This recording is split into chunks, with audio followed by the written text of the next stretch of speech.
بسم اللہ الرحمن الرحیم۔ یہودی چراغے کو جنت کی بشارت۔ بیان کیا جاتا ہے کہ غزوہ خیبر کے موقع پر ایک چرواہا حضور اقدس صلی اللہ علیہ وآلہ وسلم کی خدمت میں حاضر ہوا۔ چرواہا یہودیوں کی بکریاں چرایا کرتا تھا۔ جب دیکھا کہ خیبر سے باہر مسلمانوں کا لشکر پڑاؤ ڈالے ہوئے ہیں، اس کے دل میں خیال آیا کہ میں جا کر ان سے ملاقات کروں اور دیکھوں کہ یہ مسلمان کیا کہتے ہیں اور کیا کرتے ہیں۔ چنانچہ بکریاں چراتے ہوئے مسلمانوں کے لشکر میں پہنچ گئے اور ان سے پوچھا، تمہارا سردار کہاں ہے؟ صحابہ کرام نے بتایا کہ ہمارا سردار حضور صلی اللہ علیہ وآلہ وسلم اس خیمے کے اندر ہیں۔ پہلے تو اس چراغے کو ان کی باتوں پر یقین نہیں آیا۔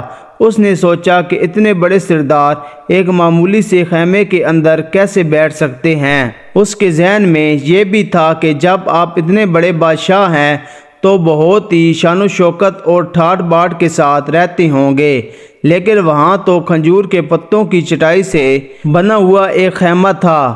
خیر، وہ چرواہا اس خیمے کے اندر آپ صلی اللہ علیہ وآلہ وسلم سے ملاقات کے لیے داخل ہوا اور آپ صلی اللہ علیہ وآلہ وسلم سے ملاقات کی اور پوچھا کہ آپ کیا پیغام لے کر آئے ہیں اور کس بات کی دعوت دیتے ہیں۔ حضور اقدس صلی اللہ علیہ وآلہ وسلم نے اس کے سامنے اسلام اور ایمان کی دعوت رکھی اور اسلام کا پیغام دیا۔ اس نے پوچھا کہ اگر میں اسلام کی دعوت قبول کر لوں تو میرا کیا انجام ہوگا اور کیا رتبہ ہوگا؟ حضور اقدس صلی اللہ علیہ وآلہ وسلم نے ارشاد فرمایا کہ اسلام لانے کے بعد تم ہمارے بھائی بن جاؤ گے اور ہم تمہیں گلے سے لگائیں گے۔ اس چرواہے نے کہا، آپ مجھ سے مذاق کر رہے ہیں، میں کہاں اور آپ کہاں؟ میں ایک معمولی سا چرواہا ہوں اور میں ایک سیاہ فام انسان ہوں، میرے بدن سے بدبو آ رہی ہے، ایسی حالت میں آپ مجھے کیسے گلے سے لگا سکتے ہیں؟ حضور اقدس صلی اللہ علیہ وآلہ وسلم نے فرمایا کہ ہم تمہیں ضرور گلے سے لگائیں گے اور تمہارے جسم کی سیاہی کو اللہ تعالیٰ مٹا دے گا اور اللہ تعالیٰ تمہارے جسم سے اٹھنے والی بدبو کو خوشبو سے تبدیل کر دیں گے۔ یہ بات سن کر وہ فوراً مسلمان ہو گیا اور کلمہ شہادت پڑھ لیا۔ پھر حضور اقدس صلی اللہ علیہ وآلہ وسلم سے پوچھا کہ یا رسول اللہ صلی اللہ علیہ وآلہ وسلم، میں کیا کروں؟ آپ صلی اللہ علیہ وآلہ وسلم نے فرمایا کہ تم ایسے وقت پر ایمان لائے ہو کہ نہ تو اس وقت کسی نماز کا وقت ہے کہ تم سے نماز پڑھاؤں اور نہ ہی روزے کا زمانہ ہے کہ تم سے روزہ رکھواؤں۔ زکوٰۃ تم پر فرض نہیں ہے۔ اس وقت تو صرف ایک ہی عبادت ہو رہی ہے جو تلواروں کی چھاؤں میں انجام دی جاتی ہے، وہ بے جہاد فی سبیل اللہ۔ اس چرواہے نے کہا، یا رسول اللہ صلی اللہ علیہ وآلہ وسلم، میں اس جہاد میں شامل ہو جاتا ہوں، لیکن جو شخص جہاد میں ہوتا ہے اس کے لیے دو میں سے ایک صورت ہوتی ہے، یا غازی یا شہید۔ تو اگر میں اس جہاد میں شہید ہو جاؤں تو آپ میری کوئی ضمانت لیجئے۔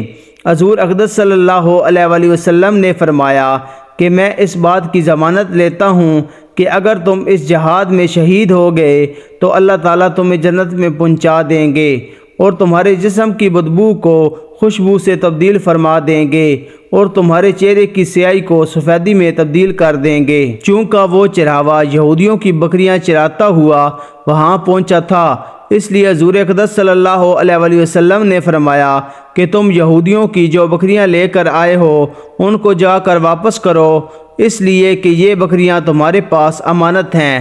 اس بات سے یہ اندازہ لگائیں کہ جن لوگوں کے ساتھ جنگ ہو رہی ہے، جن کا محاصرہ کیا ہوا ہے، ان کا مال غنیمت ہے، لیکن چونکہ وہ چرواہا بکریاں معاہدے پر لے کر آیا تھا، اس لیے آپ نے حکم دیا کہ پہلے وہ بکریاں واپس کر کے آؤ، پھر آ کر جہاد میں شامل ہونا۔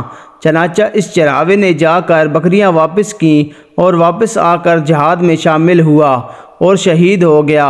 جب جنگ ختم ہو گئی تو حضور اقدس صلی اللہ علیہ وآلہ وسلم نے لشکر کا جائزہ لینے لگے۔ ایک جگہ آپ نے دیکھا کہ صحابہ کرام کا مجمع اکٹھا ہے۔ جب آپ قریب پہنچے تو ان سے پوچھا کہ کیا بات ہے؟ صحابہ کرام نے فرمایا، جو لوگ جنگ میں شہید ہو گئے ان میں سے ایک آدمی ایسا بھی ہے کہ جس کو ہم سے کوئی نہیں پہچانتا۔ آپ صلی اللہ علیہ وآلہ وسلم نے فرمایا کہ مجھے دکھاؤ۔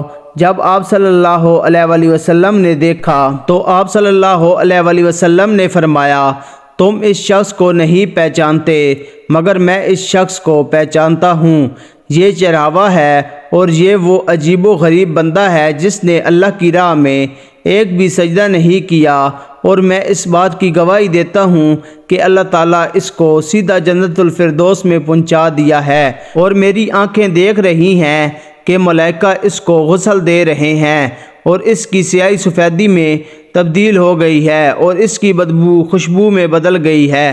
حاصل اس واقعے سے ہمیں یہ سبق ملتا ہے کہ اندازہ کیجئے اگر کچھ عرصہ پہلے اس چراوے کو موت آ جاتی تو سیدھا جہنم میں چلا جاتا، اور اب اس حالت میں موت آئی کہ ایمان لا چکا ہے اور سرکار دو عالم صلی اللہ علیہ وآلہ وسلم کا غلام بن چکا ہے، تو اب اللہ تعالیٰ نے اتنا بڑا انقلاب پیدا فرما دیا، اس لیے فرمایا اعتبار خاتمے کا ہے۔ اسی لیے بڑے بڑے لوگ یہی خواہش رکھتے ہیں اور یہی دعا کرتے رہتے ہیں کہ یا اللہ ہمارا خاتمہ ایمان پر فرما۔